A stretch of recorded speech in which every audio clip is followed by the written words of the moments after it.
Le va a tocar hacer la presentación inicial, quien preparó el comunicado, que es don Tomás Izquierdo. Luego, como siempre, tendrán oportunidad de hacer las consultas y conversar con el panel. Tomás, por favor. Bueno, hola, buenas tardes. Gracias por la asistencia. Paso a leer el comunicado. La economía mundial muestra un rápido ritmo de recuperación, aunque muy dispar para distintas zonas y países. Se observan aún limitaciones en la capacidad de oferta de insumos y bienes terminados, lo mismo que para algunos servicios, lo que se traduce en presiones sobre los precios. La economía chilena, favorecida por fuertes estímulos de demanda, muestra también una rápida recuperación que le permitirá el presente año recuperar lo perdido el 2020. Se observan presiones de corto plazo sobre los precios que se revertirán a lo largo de los próximos trimestres cuando se normalicen las condiciones de oferta y se diluya la fuerte expansión transitoria del consumo. En el escenario base se prevé que las brechas de capacidad de la economía no se cerrarán antes del año 2023. En este contexto, el Grupo de Política Monetaria recomienda mantener la tasa de política monetaria en su nivel actual de 0,5%. Tanto las encuestas global levantadas por Consensus Forecast como organismos internacionales y bancos de inversión han revisado al alza la velocidad de recuperación de la economía mundial. Según el último reporte global del FMI, luego de una caída de 3,3% del 2020, la economía mundial alcanzaría un crecimiento de 6% el presente año, lo que significa más que recuperar la contracción asociada al efecto de la pandemia. Aunque todavía en mayor o menor grado todos los países siguen afectados por las restricciones sanitarias destinadas a la contención del COVID-19, lo cierto es que existe una enorme varianza en la velocidad de recuperación de las distintas zonas y países. Los países con más rápida respuesta en materia de inmunización, con exitosos programas de vacunación, son los que están pudiendo liberar más prontamente las restricciones de movilidad de la población, elemento central para favorecer una pronta recuperación en la actividad económica. En ello destaca lo realizado por Estados Unidos, lo mismo que Reino Unido e Israel, entre algunos ejemplos. Otros países fueron muy exitosos en la contención del avance del virus, como es el caso de China, Australia o Nueva Zelanda. Todos los países antes citados, entre los cuales se incluyen a los dos principales socios comerciales de Chile, muestran rápida recuperación en su actividad y destacan claramente en relación, por ejemplo, al grueso de las economías europeas, lo mismo que respecto de las latinoamericanas en general. Los fuertes paquetes fiscales aprobados en las economías desarrolladas se han centrado en transferencias de recursos hacia las familias y empresas, incrementando dramáticamente el nivel de gasto público en relación al PIB. En el caso de Estados Unidos, las transferencias hacia los hogares han permitido que los ingresos disponibles de estos se sitúen incluso por sobre los niveles previos a la pandemia. Así, fuertes estímulos de demanda en un contexto de restricción de oferta están traduciéndose en presiones inflacionarias, las que se espera sean de corto plazo. Ello en la medida que la capacidad de respuesta de la oferta global de bienes y servicios poco a poco vaya normalizándose en un contexto de mucha capacidad ociosa global. La Reserva Federal ha comunicado que evitará una reacción muy temprana en su manejo de política monetaria y que tendrá mayor tolerancia a incrementos transitorios en la inflación en pos de asegurar una completa y sostenida recuperación de la actividad y el empleo. Asociado a lo anterior, luego de un rápido pero aún acotado repunte, las tasas de largo plazo, los bonos del Tesoro norteamericano han tendido a estabilizarse. Las expectativas para la economía chilena, al menos en una perspectiva de corto plazo, también han mejorado en materia de velocidad de recuperación para el presente año. Un favorable entorno externo con muy buenos precios para nuestras exportaciones, un fuerte crecimiento del consumo y un relativo buen manejo sanitario de la pandemia, sobre todo en materia de inmunización, son factores que se conjugan para explicar una mayor velocidad de recuperación de la actividad. El fuerte crecimiento del consumo de los hogares, en un contexto de restricciones de oferta y alzas de precios en el caso de los bienes importados, explica la existencia de presiones sobre el nivel de precios, aunque de carácter transitorio. En el horizonte meta del Banco Central se prevé que las condiciones de oferta de bienes y servicios a nivel mundial tenderán a normalizarse, lo que permitiría una corrección a la baja en sus niveles de precio. En el mercado interno se repondrían los niveles de stock deseados a precios ya más normalizados, mientras por el lado de la demanda de los hogares poco a poco se irá diluyendo el efecto positivo que sobre el ingreso disponible han generado los retiros de fondos previsionales y las transferencias por parte del Estado. A lo largo del próximo año, la capacidad de compra de las familias se ajustará nuevamente a los ingresos autónomos provenientes del mercado laboral. Dichos ingresos mostrarán una lenta recuperación, de la mano de un mercado laboral que mantendrá altos niveles de desempleo en un horizonte de 24 meses plazo. Lo anterior es consistente con una lenta recuperación de la inversión privada en un contexto de alta incertidumbre en el plano político institucional. Consistente con lo anterior, la mantención de un bajo dinamismo de la inversión y una brusca desaceleración en el consumo explicarán una importante desaceleración en la demanda interna el próximo año. Así, en el escenario base es previsible la mantención de brechas de capacidad ociosa hasta al menos el año 2023, con un PIB efectivo por debajo del potencial más allá del horizonte meta de la autoridad monetaria. Este es un elemento central para frenar presiones inflacionarias más sostenidas. Acorde con lo anterior, aunque la inflación interna registra una alza a lo largo de los últimos meses e incluso probablemente subirá algo más como consecuencia de factores transitorios antes reseñados, tenderá a moderar su trayectoria a lo largo del próximo año. Ello se refleja en las expectativas del mercado, que sitúan la inflación en 3,0%, centro del rango meta, en el horizonte de 24 meses utilizado por la autoridad monetaria. Entonces, de acuerdo con el escenario antes expuesto, el Grupo de Política Monetaria recomienda mantener la tasa de política monetaria en su actual nivel de 0,5%. Le cedo la palabra a Guillermo, que va a estar dirigiendo la reunión. Está sin audio, Guillermo. Mis disculpas. Muchas gracias, Tomás, por el comunicado. Ahora podemos ofrecer la palabra a los medios de comunicación o periodistas independientes, no sé, que estén presentes en la reunión y que quieran que se profundice la discusión en alguno de los temas. ¿Mm? Hola, ¿qué tal? Sí, Nicole Bernadeson en Chile por acá. ¿qué tal? ¿Cómo estás? Buenas tardes. Todo bien, Te muchas gracias. escuchamos. Consulta, si bien ahora quieren mantener o estiman que se va a mantener la tasa en un 0,5%, ¿cuándo creen ustedes que el Banco Central pueda empezar a subirla? Muchas gracias. Don Tomás, Bueno, mira, yo creo que el mercado se ha generado expectativas un poco anticipadas, adelantadas, respecto a la necesidad de que el Banco Central comience un proceso de normalización en la tasa de interés.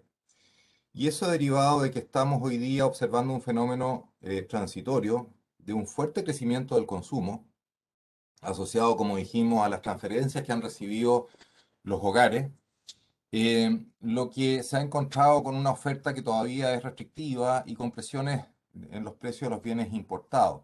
Todo lo cual entonces configura una situación de aumento en la tasa de inflación, que como decíamos también probablemente va a subir un poco más en los próximos meses y en su medición en 12 meses probablemente vamos a tener inflaciones que están en el 4% o incluso por sobre, y eso es el techo del rango meta. Entonces, todo ello ha llevado al mercado que muchas veces quizás sobrepondera la situación spot, lo que está sucediendo hoy día, a pensar de que estamos pronto a un proceso de inicio en el alza o normalización en la tasa de política monetaria. Sin embargo, mi impresión, y yo creo que en general es compartida por el panel, es que a lo largo del próximo año este fuerte crecimiento del consumo y en general la demanda interna, porque la inversión también está floja, va a perder fuerza y nos vamos a encontrar por el lado de la capacidad de respuesta de la oferta con bastante capacidad ociosa y con una muy alta tasa de desempleo. Y es eso lo que nos hace pensar de que tenemos un espacio largo para mantener una tasa de política monetaria expansiva. Es decir, vamos a tener una presión sobre los precios transitoria. El Banco Central, por lo demás, en sus propias proyecciones, así también lo estima para este año. Pero sin embargo, recordemos que el Banco Central siempre está mirando en un horizonte de 24 meses y en ese horizonte tanto el mercado como la autoridad prevén que la inflación va a volver a rangos normales. Entonces, a tu pregunta, yo diría, me atrevería a decir que al menos durante el presente año no veo mucho espacio para iniciar el proceso de alza en la tasa de interés. Y hay que seguir observando. ¿Ah? Aquí hay muchas variables en juego, está muy líquido el escenario, no solo en lo económico interno, también en lo económico externo y también en lo político institucional. Y son todas variables que en alguna medida pueden cambiar, alterar esta percepción que hoy día tenemos y por lo tanto hay que ir revisando mes a mes cómo va evolucionando cada una de esas variables. Pero por ahora me atrevería a decir que es difícil pensar que durante este año haya una primera alza en la tasa de política monetaria. Muchas gracias. ¿alguien más? Tal vez Carlos quiera tomar también este punto. Eugenia, no sé quién primero. Eugenia, ¿quieres tú o yo después, si quieres? Yo tenía un punto chiquito nomás como para agregar a lo que estaba diciendo Tomás, que sí, que creo que estamos todos muy alineados con los puntos que estaba marcando y que hizo una respuesta muy completa, es resaltar un poco todo este tema de la incertidumbre y la volatilidad y que estamos como día a día aprendiendo sobre cómo está siguiendo este proceso. Entonces, en ese contexto, como apurarse en tomar una instancia de una política más restrictiva puede ser mucho más costoso que tratar de darle un poco más de tiempo a este proceso a realmente estabilizarse, digamos, y estar más consolidado antes de pensar en hacer algún tipo de reversión. Eso era. Gracias, Eugenia. Carlos. Sí, yo muy brevemente, compartiendo lo que han dicho mis colegas previamente, solamente mencionar también que desde el punto de vista de las expectativas de inflación, ellas siguen bastante ancladas a los distintos horizontes temporales. Y eso indica que definitivamente, digamos, en la política monetaria que se ha estado siguiendo hay credibilidad y tenemos, digamos, que el mercado, digamos, sigue todavía creyendo que la inflación de mediano a largo plazo va a seguir en torno al 3%. Y eso claramente es un elemento también que contribuye, digamos, a que efectivamente, digamos, la situación de inflación en el horizonte futuro se ve relativamente controlada con la herramienta que utiliza el Banco Central y que evidentemente pueden haber factores transitorios en la inflación, pero no está amenazada la sostenibilidad, digamos, de mediano a largo plazo de la inflación. Juan Pablo. Sí, yo estoy de acuerdo con todo lo que se ha dicho acá. Quizás agregar dos cosas que están implícitas en lo que le comunicaba Tomás. Primero, si tenemos un año 2020 y 2021 son años especiales porque tenemos tasas de crecimiento del PIB muy grande, tasa de crecimiento, entonces puede ser que la tasa de crecimiento que se empiece a ver, que se va a materializar en el 2020, puede generar un poco de ansiedad de que hay que empezar a subir la tasa de interés prontamente. Y eso puede ser un error porque en el fondo, como se enfatiza en el comunicado, lo importante es mirar la holgura tanto en la capacidad productiva como la holgura del mercado laboral y como bien sabemos, la holgura del mercado laboral todavía está por verse en la medida que la inversión no recupere fuerza y ha sido algo mucho más rezagado de lo que ha sido la actividad económica. Entonces eso es un elemento en el fondo que yo creo que hay que ponerle un paño frío como al número del PIB de este año para poder mirar la trayectoria política y monetaria este año. Y lo segundo es, un elemento adicional tiene que ver con las políticas no convencionales que ha aplicado el Banco Central, que también están y que han sido bastante grandes y por lo tanto yo creo que eso también en el fondo primero tiene que ir haciéndose algo ordenado en el retiro de esas cosas para después llegar al momento de empezar a retirar empezar a retirar el estímulo monetario que en términos de tasa de interés, sino que paulatinamente tiene que ir retirándose esas otras medidas convencionales antes de empezar a pensar en la alza de la tasa de interés. Eso solamente son esos dos puntos. Muchas gracias. Yo no quiero latear, pero eh, quiero señalar que creo muy importante ponderar la alta incertidumbre en que estamos y que es difícil anticipar, digamos, el momento cuando la política monetaria va a ser efectivamente empezar a ser retirada o empezar a ser hecha más, menos expansiva. Pero que hay algunos elementos que, que señalan de que eso va a partir en términos de que primero el cierre de las brechas va más rápido que lo que originalmente anticipábamos. La economía ha tenido una gran capacidad para adaptarse a las condiciones de la pandemia.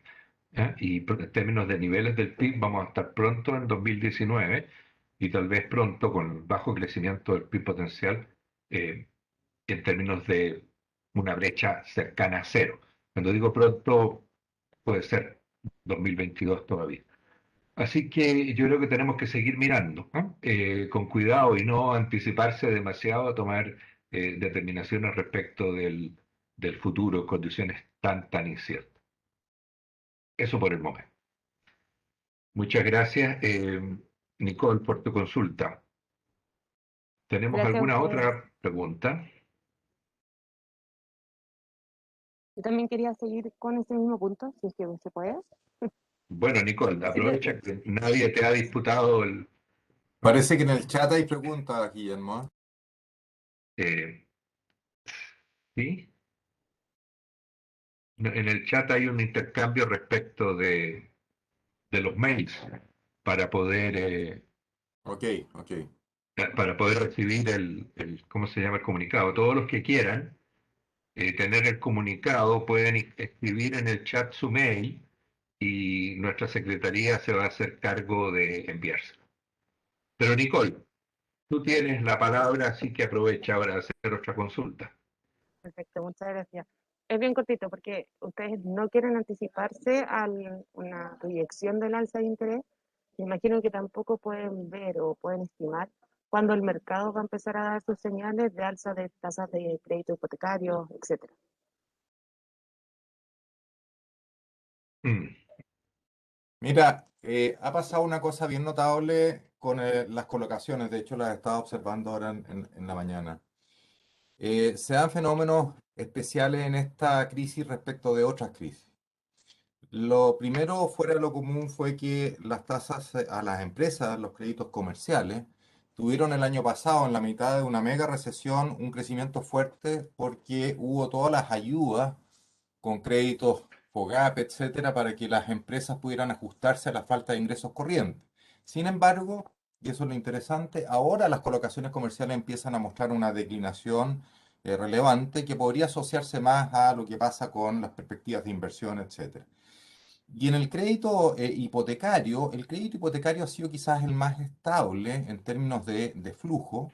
Recordemos que en el caso del crédito hipotecario, las colocaciones tienen que ver con ventas que se han realizado a lo largo de los últimos 2 años. Entonces, son créditos que responden a lo que pasó con bastante antelación. Han sido lo más estable. Los de consumo, una fuerte caída. Y esa fuerte caída tiene que ver con que el ingreso disponible de los hogares está en una situación excepcionalmente alta. Yo no digo que de todos los hogares, probablemente hay algunos hogares que están pasando situaciones muy críticas, pero hay una gran cantidad de hogares que están con recursos extraordinarios y eso significa que no están yendo, ¿cierto?, a solicitar créditos para incrementar su capacidad de consumo.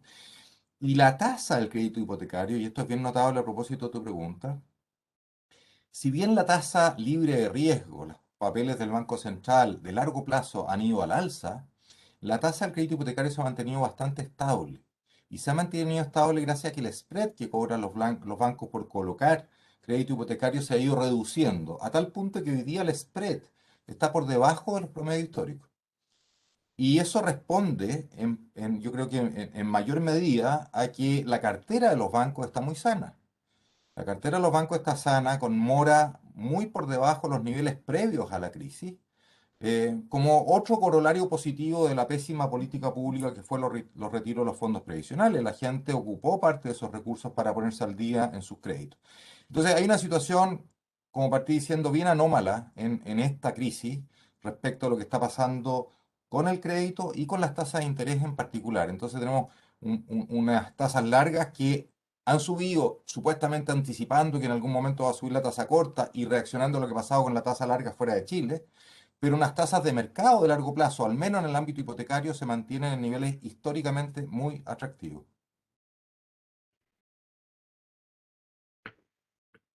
no sé, ¿alguien quiere agregar algo? Carlos.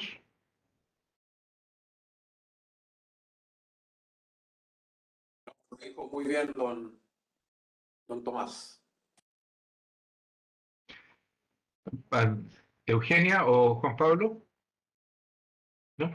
Mira, yo tengo algunas aprehensiones.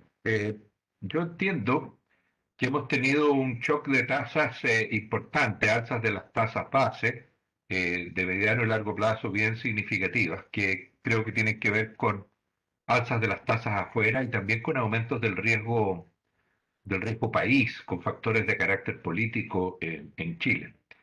Sin embargo, eso no se ha trasladado a las tasas de otros niveles de riesgo y de hecho hemos visto que los spreads, en algunos casos, bonos corporativos, etcétera, se han incluso reducido algo o afectado muy poco, pero temo que esta situación pueda revertirse en el sentido de que estemos viendo como un interludio antes de que empiece a haber algún tipo de disminución de demanda de bonos corporativos y algún apretón del crédito, ¿no? Eso podría tener que ver también con la mantención de políticas monetarias expansivas que estarían todavía sujetando esas tasas, pero que eventualmente creo que existe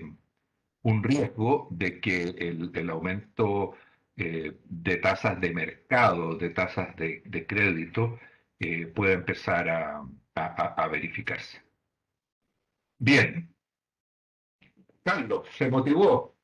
Sí, no, es que lo que tú dijiste me motivó mucho. No sé, yo siento que a futuro es un tema que vamos a tener que ver qué pasa en realidad con el mercado hipotecario, digamos. No sé cuán sostenible en el tiempo puede ser esta mantención de la tasa, por lo que menciona Guillermo. Es decir, yo veo hacia el mediano plazo, o ya se ven presiones de alza de tasa que se han manifestado, digamos, tanto internamente en la tasa del papel del Banco Central, cosa que dijeron Guillermo y tanto también Tomás. Pero la pregunta es, ¿por cuánto tiempo puede sostenerse este tema de las tasas del crédito hipotecario? Es probable que a lo mejor tenga que ver también que no hay tanta presión de demanda eventualmente. Pero lo que yo veo es que a nivel internacional han venido subiendo las tasas de largo plazo con la carga de la deuda pública mayor, digamos, no sé. Y además el tema también, no solamente la presión de las tasas internacionales de largo plazo, que han ido al alza y que van a seguir yendo al alza probablemente con la mayor pesadez o la mayor carga de la deuda pública, que ha significado todos los programas expansivos. Y por otro lado, bueno, Chile, estamos en una situación donde hay alta incertidumbre y eso, bueno, se traduce también en que quizás también los inversionistas internacionales exijan o empiezan a exigir mayores premios por riesgo, como lo mencionaba Guillermo. Así que es una situación que yo creo que hay que estar mirando, atento. A lo mejor es una buena oportunidad hoy día lo del crédito hipotecario, pero yo no lo veo que se pueda sostener mucho en el tiempo. Gracias. Muy bien. Nuevamente, gracias, Nicole, por tus consultas. Gracias a Eh, ustedes. Hay otras consultas. ¿Hay alguien más de entre los periodistas y los medios de comunicación que están presentes que quiera hacer una consulta al panel? Sí, hola, Pamela Cuevas del Diario Financiero. Quería saber Hola, de qué Pamela. hola, quería saber de qué manera están ponderando la presión que pudiese estar ejerciendo Estados Unidos a nivel internacional en la inflación. Es un ítem que ha mencionado el Banco Central en sus comunicados y de qué manera nos afectaría a nosotros en cuanto a la TPM. Tomás, la inflación internacional. Sí, a ver, yo tengo la sensación, y como he dicho varias veces, esta es una coyuntura muy extraordinaria, distinta a un ciclo económico normal, pero tengo la sensación de que una parte muy relevante de las presiones de precios que se están observando a nivel global se van a devolver. Cuando uno mira, por ejemplo, la gráfica respecto de los costos de flete, que se llegaron a triplicar por unidad de producto, en fin, uno diría, bueno, dado la capacidad ociosa que hay en materia de transporte de carga a nivel global, tanto aérea como marítima, eso no es sostenible. Entonces, bueno, el precio del flete se va a devolver. Y así con muchos otros productos, sobre todo con productos elaborados que tienen piezas y partes de distintos orígenes, que se han encarecido, que se han cerrado las cadenas de suministro, en fin, todos esos precios deberían tender a normalizarse. Lo que se analiza para Estados Unidos es válido también para Chile. Hay una situación excepcional de un shock simultáneo de oferta contractivo y un shock simultáneo de demanda expansivo que está provocando en el corto plazo esto. Pero en una perspectiva de mediano plazo, tal cual también para Chile, yo creo que tiene que primar la capacidad ociosa, tanto de capital físico instalado como de mano de obra, que habiendo una brecha de capacidad ociosa significativa a nivel global, y así lo muestra el mismo Fondo Monetario en sus proyecciones hasta fines del 2022, es difícil que se sostengan presiones sobre los precios. Yo creo que eso es importante y lo mencioné en el comunicado. En Estados Unidos las inflaciones altas generaron mucha sorpresa en los mercados y una sobrereacción en la tasa de interés, pero después eso se ha atenuado. Entonces, nadie se atreve a ser demasiado certero y definitivo en descartar que se sostengan presiones inflacionarias. Pero por ahora yo tengo la impresión de que este es un fenómeno transitorio. Ahora, que lo que suceda en Estados Unidos nos termina afectando seriamente, sobre todo desde el punto de vista financiero, por el nivel de la tasa de interés de largo plazo de los bonos del Tesoro americano y el vínculo que ello tiene con las tasas de interés de largo plazo acá, sin duda que nos afecta. Y en el extremo, yendo a tu pregunta, si es que tuviéramos de verdad un salto en el ritmo inflacionario de Estados Unidos que llevara a que la Reserva Federal anticipara su accionar y comenzara a subir la tasa antes, y la tasa larga en Estados Unidos sube en forma considerable, bueno, eso es crítico, porque eso forzaría a nuestro Banco Central a seguir total o parcialmente ese movimiento de la tasa afuera si es que no queremos aquí generar una devaluación, es decir, un alza en el tipo de cambio muy significativo. Entonces, ahora, todo eso es ficción, eso no se ha dado todavía con esa intensidad y todavía no nos está afectando, pero podría ser, ese es uno de los riesgos más importantes que yo observo. Mm. Gracias, Tomás. ¿Algo que agregar el resto de los panelistas? Eugenia.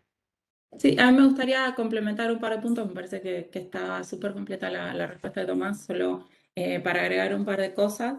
Me parece que sí, que hay como dos cosas que mencionaba Tomás que aplican mucho, un poco el paralelismo también, esto de que, bueno, que es un proceso en marcha y hay que estar como esperando los datos. Ahora esta semana van a salir los nuevos datos de inflación de Estados Unidos y supongo que eso va a ser una información relevante para ir ajustando las proyecciones y lo que pueda llegar a ser la Fed. Un tema que surgió en el comunicado también es que hay muchas subidas de precios y también cuando hablábamos de los crecimientos del producto, que es un tema de bases muy bajas. Entonces, cosas que están presionando mucho a los precios ahora son la energía en general, que hace un año estaban con niveles bajísimos de costos. Entonces, eso está generando presiones que tampoco es que uno espere que se sigan manteniendo con estos niveles de variación. Entonces, eso hay que tenerlo en cuenta también. Y lo otro es, de nuevo, volviendo a la parte del desempleo y estas disparidades que hay como en la recuperación, que los datos de desempleo nuevos de Estados Unidos, si bien mostraron una recuperación importante con respecto a los números de abril, siguen estando por debajo de lo que se está proyectando y de lo que se esperaba. Entonces eso vuelve a generar ciertas señales en términos de brechas y de que todavía falta en el proceso, lo que puede hacer que la Fed siga tratando de evitar o esperar un poco el momento en el que se empiecen a revertir tanto los temas de tasas como los apoyos extra a través de quantitative easing. Eso sería. Gracias. Gracias, Eugenia. No sé, Juan Pablo o Carlos. No, solamente enfatizar que obviamente el ciclo mundial está muy condicionado en la parte financiera por lo que hace la Reserva Federal. Obviamente hay muchos estudios que muestran que el ciclo de los flujos capitales depende del movimiento de la tasa de interés, entonces por lo tanto es una variable crítica. Y obviamente que el mejor interés para un país emergente y pequeño como Chile, lo que interesa a uno, ojalá que ese proceso de normalización sea ordenado y que no sea en el fondo algo que tenga mucha volatilidad y particularmente, claro, y si hay un fenómeno inflacionario que sea efectivamente transitorio, porque si efectivamente se empieza a producir algún fenómeno más de inflación más permanente, obviamente que ese fenómeno sí nos va a pegar un poco más de manera más intensa porque va a significar una alza de toda la parte de tasas de interés a plazos más largos y eso sí efectivamente va a cambiarnos. Y eso puede cambiar o sea, rápidamente esto también puede cambiar la situación porque estamos en una situación de mucha liquidez también por los estímulos monetarios y fiscales en el fondo en Estados Unidos muy grande y eso en el fondo si se empieza a a pensar en un escenario más permanente de inflación hacia adelante, esa situación se puede revertir rápidamente y eso va a tener un efecto intenso. Así que yo creo que es una gran pregunta hacia adelante, de pensar cómo va a venir el proceso de normalización de Estados Unidos, cómo va a venir la inflación. Y ojalá que en el fondo que eso sea de manera suave y no que tenga mucha volatilidad, que condicione el flujo de capital en nuestra economía, que condicione tasas de interés largas en nuestra economía, en un contexto en que los espacios monetarios y fiscales que Chile tiene se han ido acortando a lo largo del tiempo y por lo tanto tiene menos capacidad de reacción que uno habría pensado hace 10 años atrás a un mismo shock de esta índole. Mm. Oye, sí, yo creo que es súper relevante la preocupación respecto de qué es lo que vaya a hacer Estados Unidos, ¿eh? Yo creo que ahí está el kit del asunto, digamos, en términos de choques financieros externos hacia Chile, porque la recuperación americana es la que puede determinar un inicio del fin de este periodo de tasas de interés corta extraordinariamente baja. Y yo creo que esa pregunta es más válida y más acuciante que lo que se refiere a Chile. Creo que antes va a ser Estados Unidos el que termine con el periodo de tasas bajas, que en Chile empecemos a hacer alguna corrección a ese respecto. Pero tal como dicen los panelistas, todavía la situación es incierta y no sabemos, que no creemos que esto sea inminente. Pero en mi opinión, yo creo que eso va a ser antes de que el proceso de alza de tasa pueda empezar en Chile. Las tasas largas en Chile han dicho otra cosa, ya sé, han subido más que las internacionales, pero también hemos estado sujetos a un proceso político y de incertidumbre relacionado con la política mucho mayor. ¿Mm?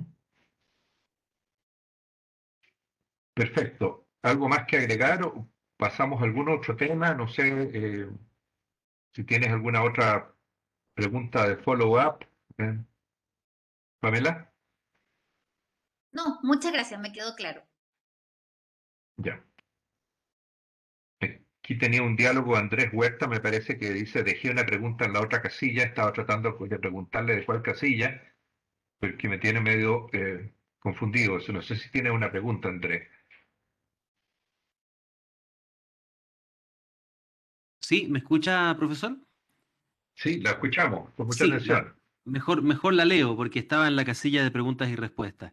No, básicamente ya se ha dicho en la conferencia, pero si pueden ahondar respecto a las presiones inflacionarias a medida que avanza el tercer retiro de fondos y ante el anuncio de un cuarto retiro o de un retiro del 100%, ¿cómo podría evolucionar las presiones inflacionarias en ese sentido? Gracias.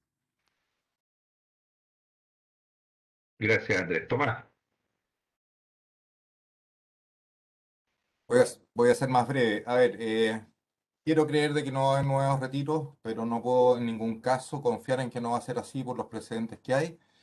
Creo que el efecto marginal sobre el consumo de los nuevos retiros es menor que el de los primeros retiros, entre otras cosas porque la gente con menos recursos ya no le quedan fondos y por lo tanto los retiros aplican a gente que tiene ingresos medios hacia arriba y esa gente con ingresos medios hacia arriba tienen una propensión a gastar menor que la de los ingresos, que la de las familias de ingresos más bajos. Y por último, porque yo quiero creer también que hay racionalidad en las familias. Cuando en las encuestas se les preguntan respecto a las perspectivas para el mercado laboral, la impresión que hay en la gente es que el mercado laboral va a estar muy complejo hacia adelante. Entonces, si la gente está hoy día con una situación de ingreso un poquito más holgada, y con mayor razón si hay un nuevo retiro, uno esperaría que una parte muy relevante de ese nuevo retiro se ahorre. Y la gente gasta en función de su ingreso permanente, no solamente sobre la base de su ingreso actual. Y como está castigada la perspectiva del ingreso permanente por un mercado laboral muy complejo, yo esperaría que la propensión a gastar ese nuevo retiro fuera bastante baja. ¿Ah? Pero, en fin, hay muchos deseos, no lo puedo asegurar. Muchas gracias, Tomás.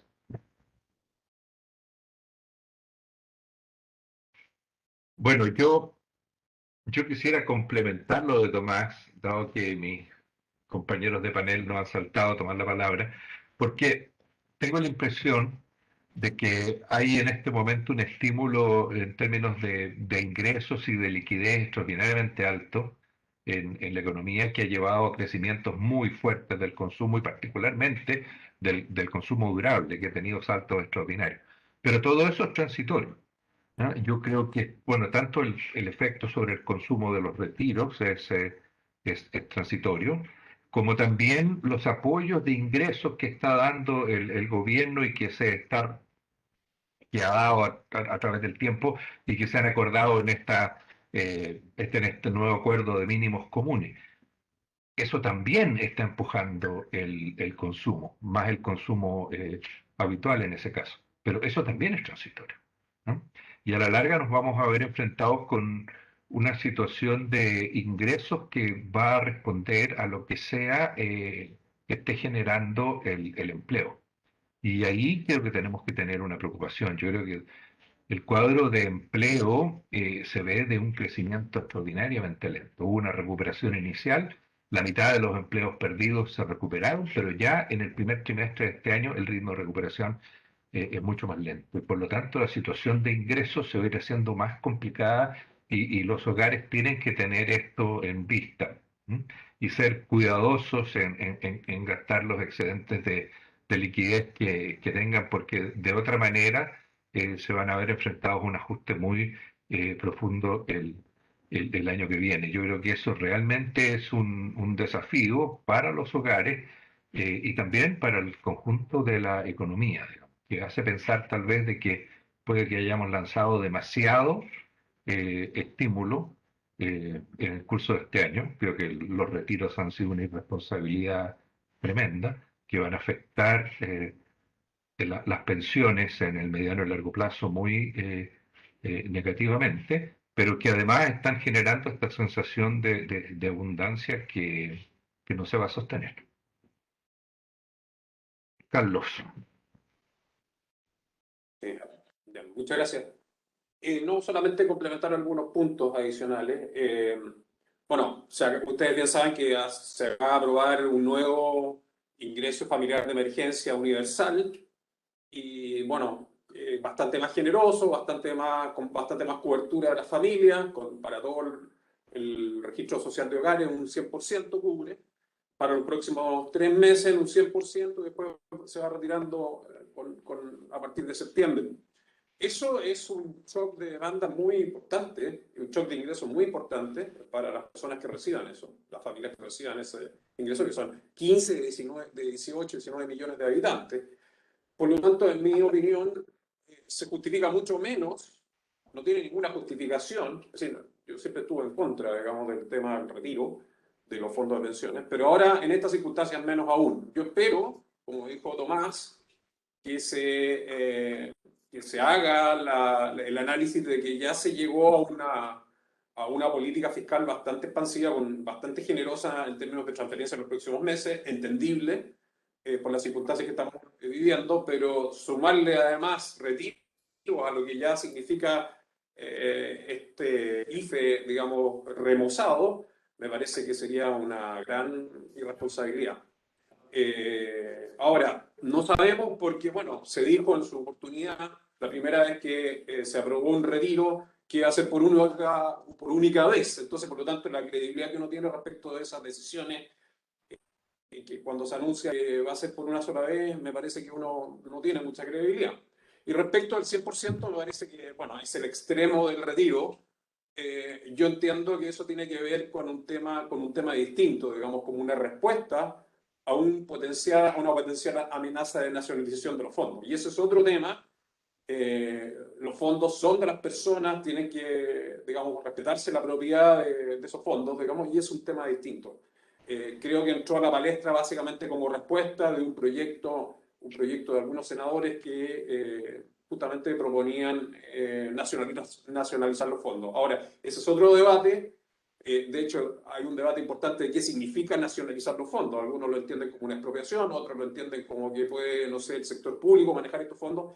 Bueno, yo entiendo que básicamente esa propuesta tiene que ver con una respuesta a que los fondos son de las personas y por lo tanto debe resguardarse esa propiedad, digamos, de las cuentas individuales de cada uno de los chilenos que mantienen esas cuentas individuales en los fondos de pensión. Gracias, Carlos. Eugenia o Juan Pablo, ¿algún comentario adicional, por favor? Bueno, si Juan Pablo no habla, yo tengo un comentario chiquito en realidad, pero un poco enganchando más en las cosas que fueron surgiendo con las respuestas de mis colegas. Con este tema de las presiones inflacionarias o los distintos, ya sea o los retiros o los apoyos directamente a través del IFE, creo que también igual ahora como que la política fiscal debería enfocarse más en la problemática esta que planteaba Guillermo del problema del empleo y empezar a hacer políticas más focalizadas para ver cómo hacer para que estas 800.000 o 900.000 personas que todavía no se han reincorporado al mercado laboral puedan hacerlo. Y eso creo que genera un esfuerzo mucho más, llama un esfuerzo mucho más estratégico que probablemente en términos de los efectos que tenga va a dejar de ser tanto un problema de presión inflacionaria como pueden ser los otros tipos de apoyos que son más de efectivo y de cash y que se le inyecta a la economía directamente. Era eso nomás. Gracias. Muchas gracias. Yo, aprovechando todo lo que han dicho, quizás voy a tomar una pregunta un poco más allá de la coyuntura, porque justo en la mañana estaba leyendo sobre la crisis de nosotros del año 81-82, donde incluso Guillermo tiene un artículo que construía cosas de expectativas de inflación. Entonces, para remarcar primero que a veces nos cuesta reconocer como los grandes avances y hay que de repente mirar las cosas en perspectiva y decir, todos los cambios institucionales, en el fondo, que tenemos como un Banco Central, con los mandatos que tienen, obviamente que hace todas estas cosas, las presiones inflacionarias son muy, muy diferentes a lo que pasaba en los años finales de los 70, principios de los 80, donde teníamos una economía desplomándose y aún así la inflación estaba en niveles bastante elevados. Entonces, efectivamente, parte de lo que tenemos, que hablamos de presión inflacionaria, pasar de, no sé, de 3 a 3,5 o 4%, en el fondo, se debe a tener un Banco Central con autonomía, con intencionalidad, que tiene un régimen monetario cambiario creíble en esa dimensión, que la expectativa se mantiene anclada. También podemos pensar, si nos comparamos con el shock del COVID y el shock que recibió Chile del 80-81, vemos que también la posibilidad de hacer estímulos fiscales y monetarios muy, muy distintos a lo que tenemos, no eran posibles en esa época, y ahora parte del fondo de esa situación. Entonces, de nuevo, si uno mira las cosas en perspectiva, uno tiene que reconocer ciertos elementos y ojalá ponderarlo en la justa medida y mirar las cosas en la historia más larga, no solamente con las presiones inflacionarias del momento.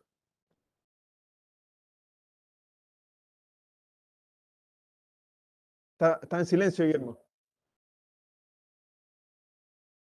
Perdón, gracias, Juan Pablo. Me parece bueno verlo en esa perspectiva. Yo creo que no han sido 30 ni 40 años perdidos los que ha tenido la economía chilena.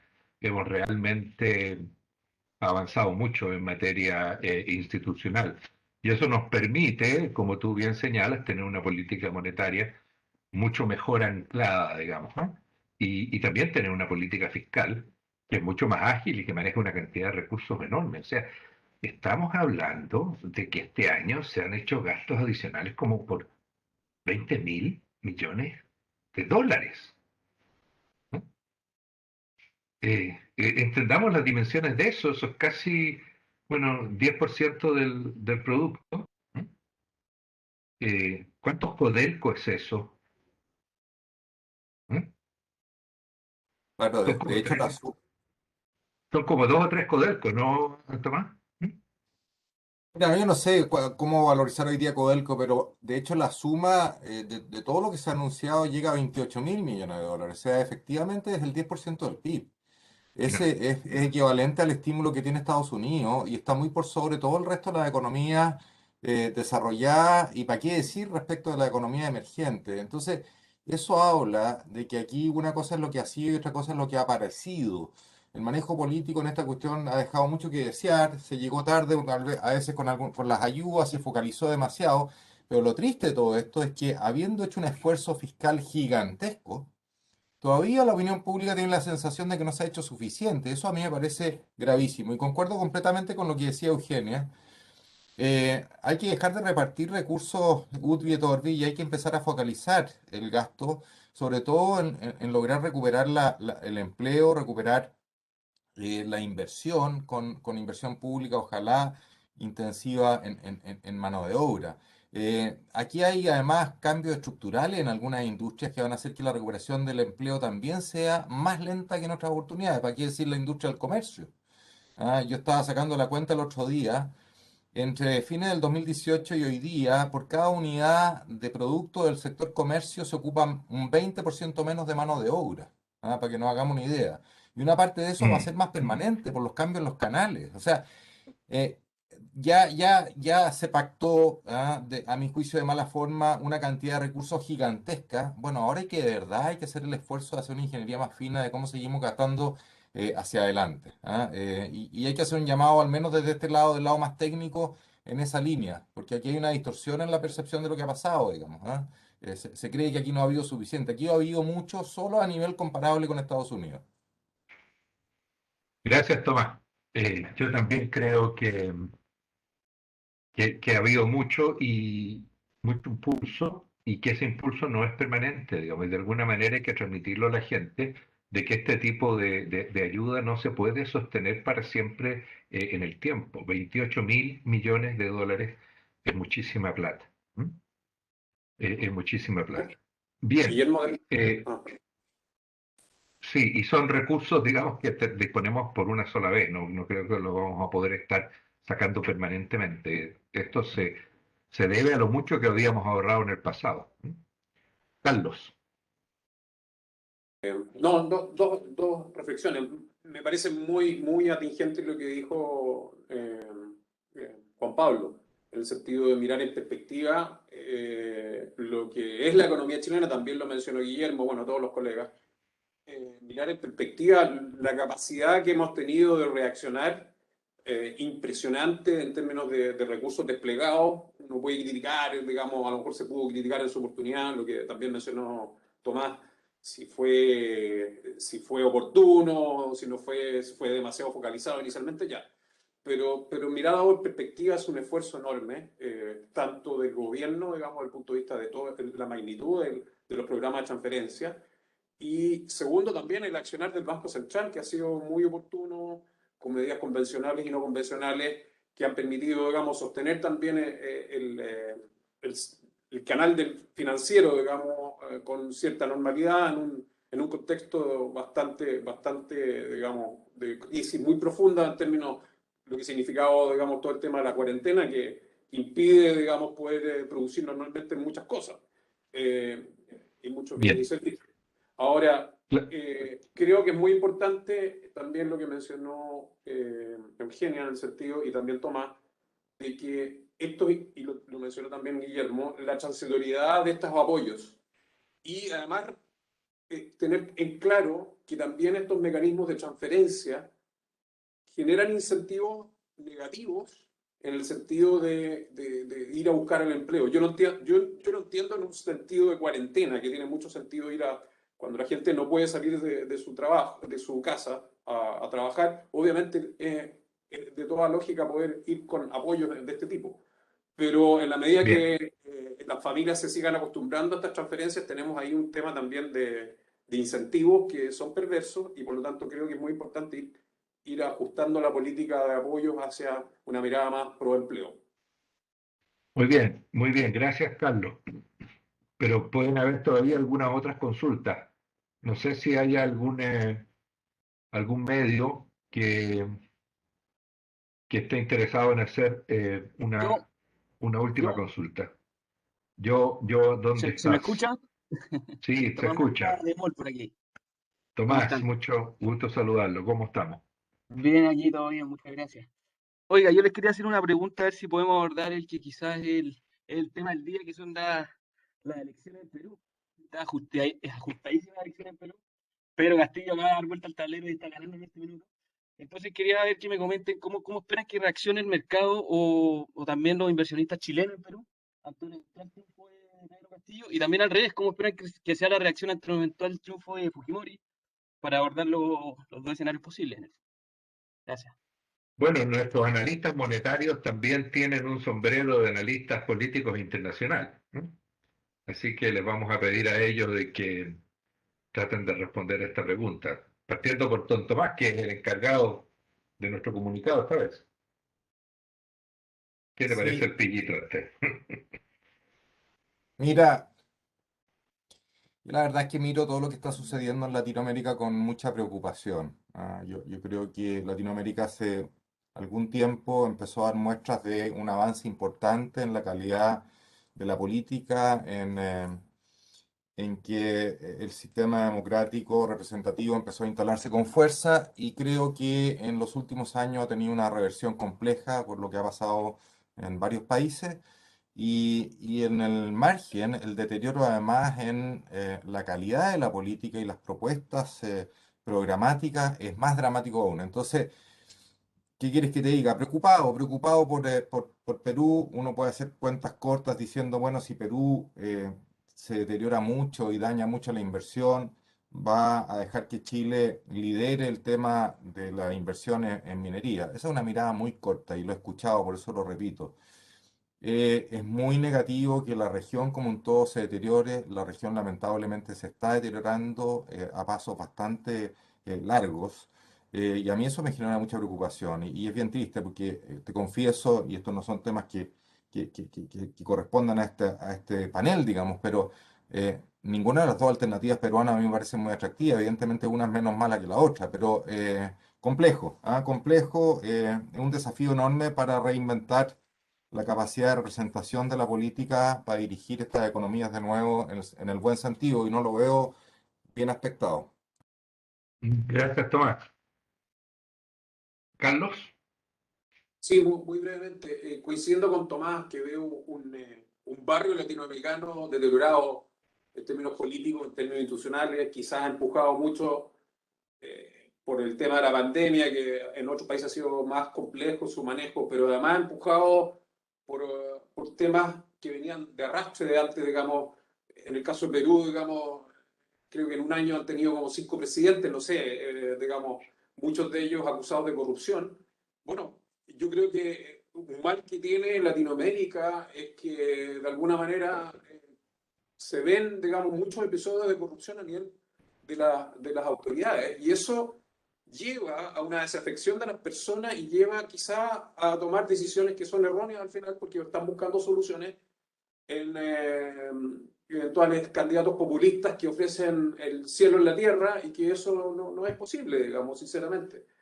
Y en ese sentido, muy preocupado, digamos, porque, bueno, Chile mal que mal se inserta en esta región, son nuestros vecinos, obviamente que es bueno desde el punto de vista económico que a los vecinos también les empiece a ir bien, pero en una situación como esta, donde efectivamente, como dice Tomás, digamos, veo dos candidatos, unos menos, los dos son muy atractivos, digamos, pero unos menos malos que el otro, se ve como muy complejo el barrio. Y estar situado en un barrio malo siempre es complicado, digamos, desde el punto de vista de nosotros como país. Es decir, lo ideal es que a los vecinos también les vaya bien y no les vaya mal. Pero esto se inserta en un deterioro que se ha venido produciendo lamentablemente porque yo creo hay temas políticos que han sido mal manejados, mucha corrupción y eso creo que requiere también de una mirada, digamos, donde las instituciones empiecen a funcionar de una manera distinta o darse unas instituciones donde efectivamente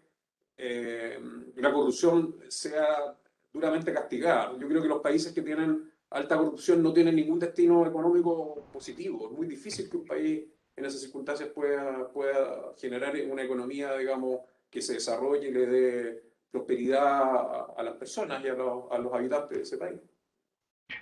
Gracias, Carlos. Eugenia.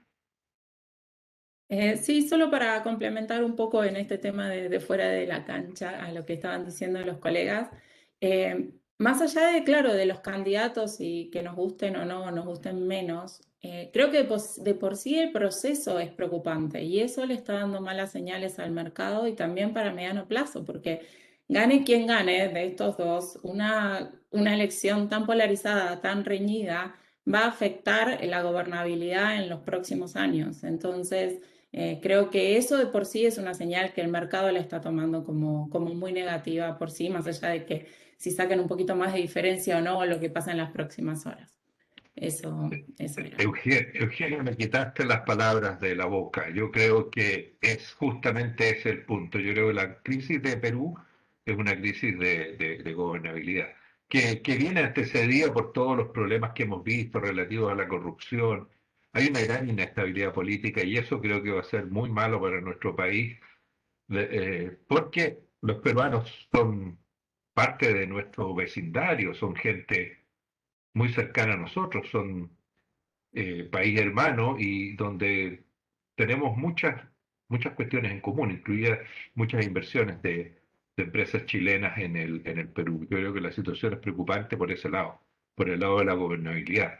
Creo que el problema que tenemos en Latinoamérica es que no estamos consiguiendo dar respuesta política a las inquietudes de la gente, canalizar eso adecuadamente a través de sistemas representativos que funcionen.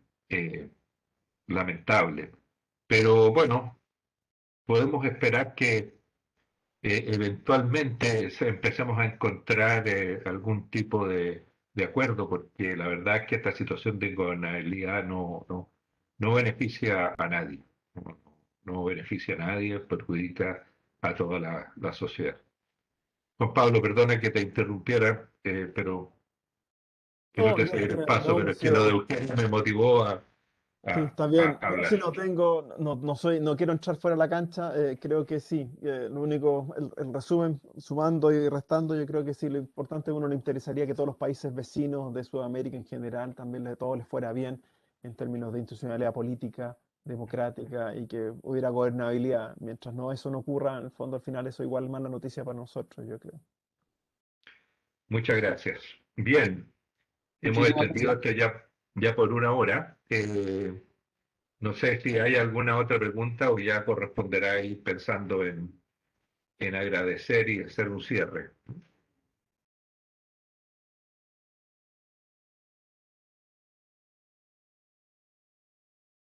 Al parecer, bueno, eh, nuevamente agradecemos a todos los medios que han participado en esta reunión del Grupo de Política Monetaria. Agradecemos su interés, agradecemos sus preguntas, sus perspectivas, ¿no? Eh, y bueno, también agradecemos a todos los integrantes del panel que han estado presentes con nosotros y los dejamos invitados a la próxima reunión que, bueno, tiene lugar de acuerdo al calendario que el Banco Central ha establecido para hacer sus reuniones de política monetaria. Muchas gracias y buenas tardes. Chao, gracias. Hasta luego. Adiós, Muchas gracias a gracias. todos. Chao, Gracias. chao. Hasta luego. Estén bien. A cuidarse.